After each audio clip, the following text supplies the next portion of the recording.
So the events happen, you have some sort of on-demand recordings. What do you typically do after that? How do you continue the engagement journey of your audience? What's your use case? Well, thank you for bringing that up. So yeah, like, I mean, there is a strong aspect to really cater to the live event, but the reality is that even when you register for a live event, work gets in the way, life gets in the way, and you still want to consume that content, but you may need to do it on a time that's more accessible to you.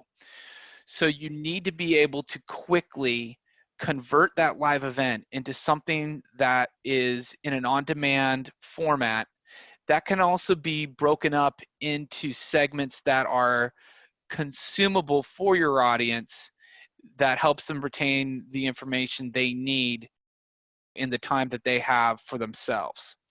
So we at OSIsoft, we work together to build an on-demand format, and we follow up with our audience after the webinars. We bifurcate our audience into two groups: those who attended live and those who were not able to. And whether it's like an email saying, hey, thank you for attending. If you want to learn more, please contact us. By the way, here's a recording of the webinar in case you want to share this with a colleague. Or it's like, hey, sorry we were not able to see you live yesterday or this afternoon. Please feel free to look at but it's not too late to see what we've recorded. Please feel free to take a look at our on-demand version of the webinar.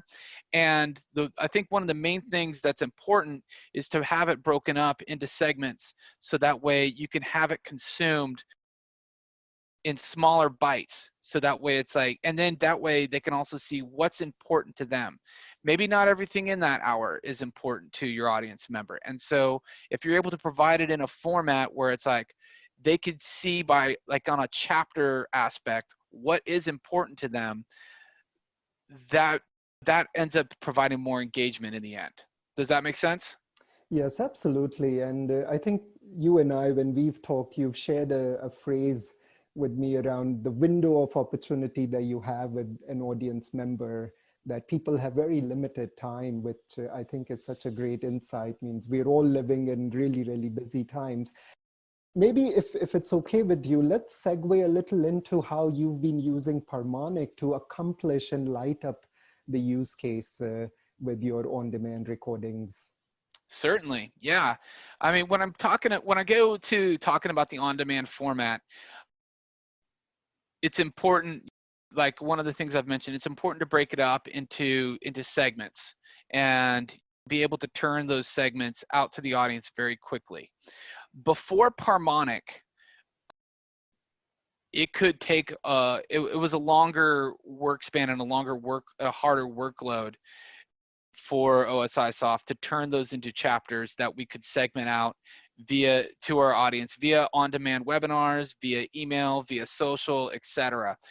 We would have to take that video, that recording, and then go through it again to identify the key moments manually, and then send that video along with our notes to a video editor, who would then have to break it up into the chapters, the time-coded chapters that we've selected.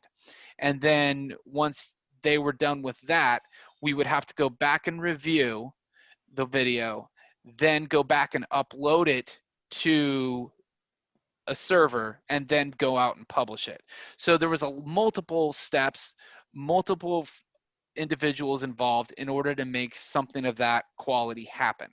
With Parmonic, and I should mention, when you have to go through that process, that could take days. That could take about 3 to 4 work days sometimes. And then that would involve those individuals working top priority on that subject alone. With Parmonic, it was as simple as us uploading a video, and then within 24 hours, the AI model from the system would break it up into significant chapters that resonated with our audience.